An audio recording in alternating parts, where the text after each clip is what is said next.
Hi, it's British Cook. It's pretty grim outside. Today is all about the butter. Homemade, delicious butter.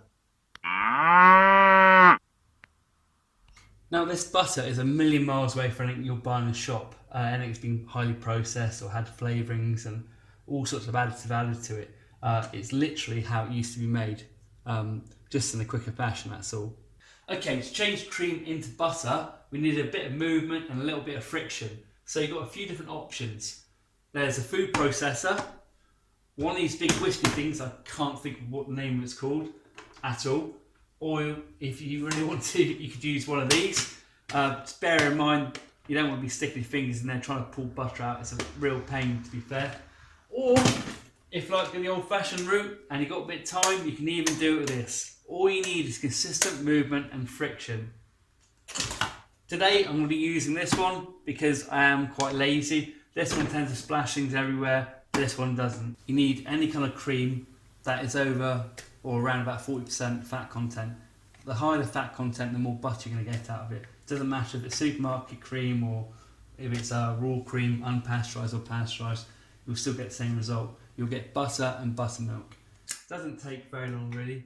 Just takes probably 3 to 4 minutes in the first stage, and then possibly another sort of 4 or 5 minutes after that. So in the cream goes, and we're going to be whisking this, or whatever the technical term is, I can't think. We're going to be beating this into submission through soft peak and the firm peak, and I can't get the lid on, through the soft peak and the firm peak, and until it starts to separate, and I'll show you that now. Okay, so you can see already that's gone quite firm. Could be lovely for spreading on a cake or something of the sort, but we're going to be making this into butter. It's going to vary how long it actually takes, depending on your processor, because each processor is going to be a little bit different in how it reacts, how much cream you put in there. So it's just a case of actually looking at it and seeing what it's doing. So at the moment you need to give that a bit more of a beating. So you can see already this is starting to separate out a little bit and form into something that doesn't look so much like cream, but looks a little bit, I don't know, grainy, I guess, grainy and watery. So when we keep going, you'll see what happens. It's quite a cool thing really.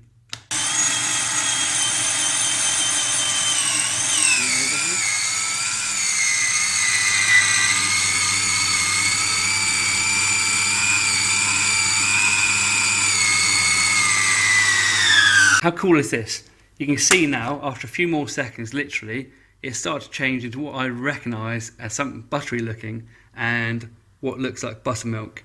So I carried on for about literally 5 or 6 seconds more, and what we've got is one chunk of butter and a lot of buttermilk. And what does buttermilk make? Pancakes and chicken. And just when you think you're finished, I found some more gold. How cool's that? Look at that, 320 grams of your own butter. How cool is that? You can show family and friends how to do this. You can serve up your own butter. You can make your own garlic butter bread and so many different things I'm going to show you in a minute. What you need to see though is there's still some liquid, some white liquid coming out of the butter, which is buttermilk. So what I'm going to do is give it a quick second spin. So this absolutely delicious, creamy, milky buttermilk, which has come out of the cream, is going to be now used for either pancakes or crumpets or chicken. Leave a suggestion below, let me know what you want me to cook with it and I'll do that for you. That's yielded us about 320 grams of really good tasty homemade butter and about 200 mils of buttermilk. Now what I'm going to do now is show you my first tip. This butter, if you give it a very quick rinse in water, will keep for about 3 or 4 days, potentially up to a week in your refrigerator. To be honest, it doesn't actually last long in our house. I tend to go through it pretty quick with cooking and stuff. But what I'm going to do now is show you a quick tip on how to make it last for about 2 or 3 weeks in your fridge, and also how to give it the best chance of adding extra flavours really.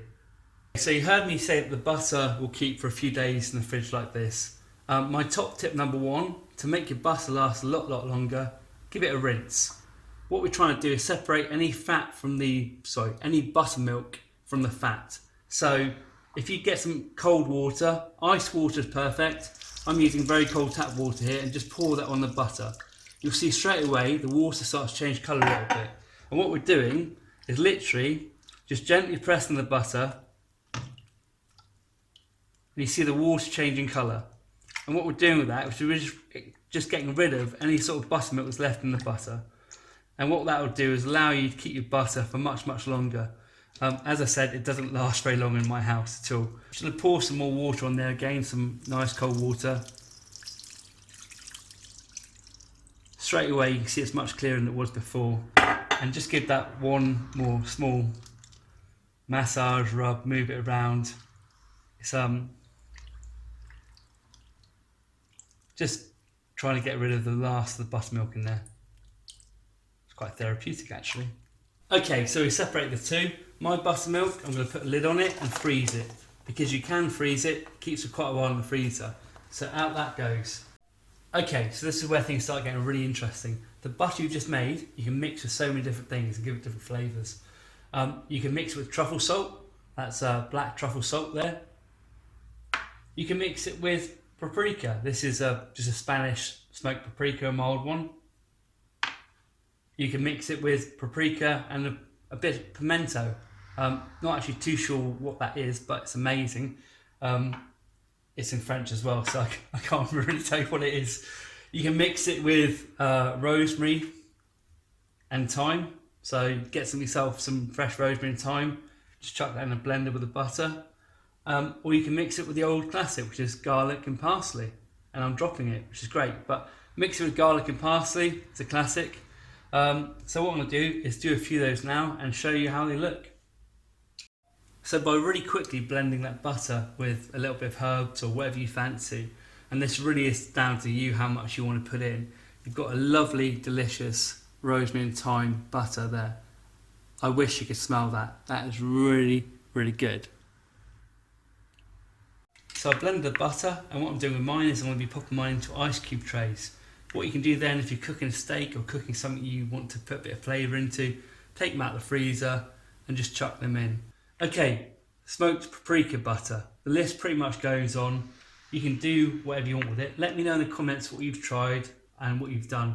Obviously, it's up to you to select what you love to eat in your butter and how you want to do it. These are great for steaks, they're great for stock, they're great for cooking, great for chucking in a bit of pasta.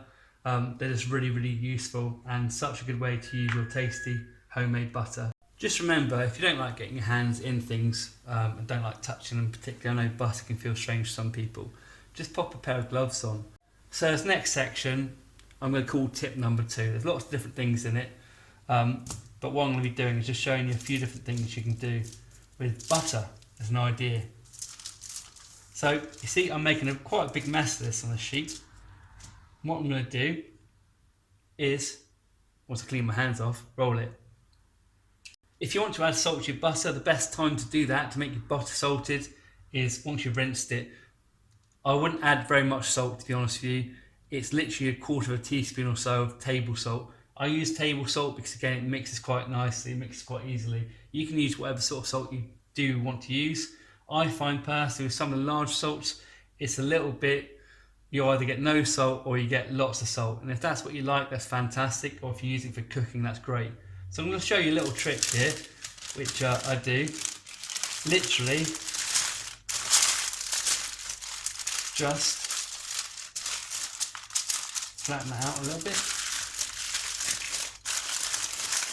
What we're going to do, turn this butter, excuse my poor presentation skills, into a long thin butter, the type of butter that you would see on a hotel table or with some bread when you go somewhere. So I'm just using greaseproof paper. What I'm doing is I put that in there and just manipulate the butter so it's the sort of size and width that you want it at. Twist the sides and roll it. So let's just get that butter I put in the freezer earlier out. What I'm going to do is just run a fork down there didn't run away.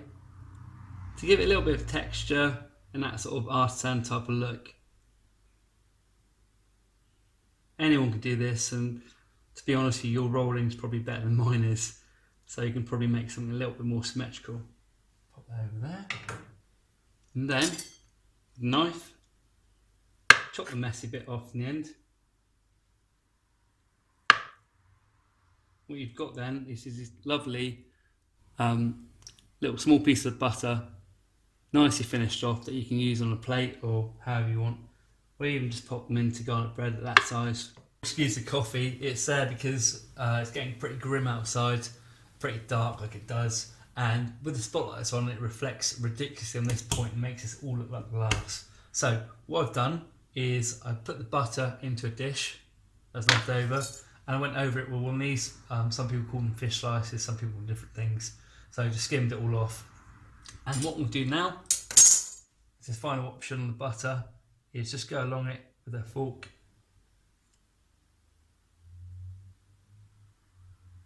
To give it a bit of texture. And as you can tell, I'll probably never make it an actual chef because my skills in presentation are pretty atrocious. Let me just finish this off a second. Pop that there.